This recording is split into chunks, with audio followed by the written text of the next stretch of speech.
Hope for heroin addicts. Overcoming addiction can be painfully difficult, but it is possible. Local 12's Anjanette Levy joins us with one man's story and what a person on the front lines of the fight says it'll take to put a dent in the heroin problem. Anjanette?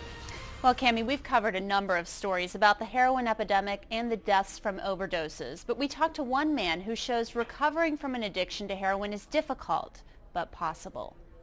Every year that I get one of these, I'm just amazed that I made it another year. These medallions from a 12-step program represent 6 years of hard work for Jeremy Birch. I always told myself I would never do it, and ended up turning to it. Birch became addicted to heroin after being prescribed painkillers for a serious hand injury. He used heroin for 3 years until one night he woke up after falling asleep in an alley. I fell asleep. I was waiting on some heroin to come back, and it didn't.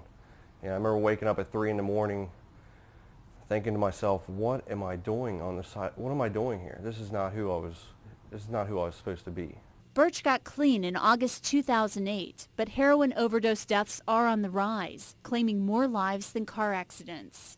It's everywhere. There isn't a neighborhood that I can think of that hasn't been affected.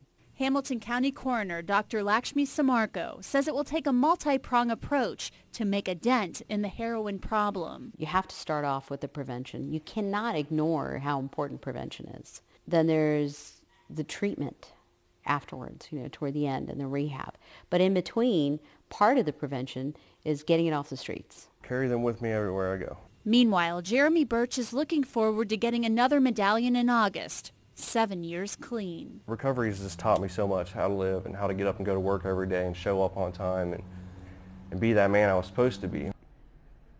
Jeremy Birch says a 12-step program worked for him, and he also lived in a recovery house for a time where he was surrounded by people who were dealing with the same challenges that he was. Cammie? All right, Anjanette, thank you. And Local 12 will be presenting a town hall forum on the heroin epidemic tomorrow. Brad Johansson will host the discussion live from Mason Middle School on Mason-Montgomery Road, and the public's invited. The event will be broadcast on Channel 12.2, the CW, as well as online at local12.com.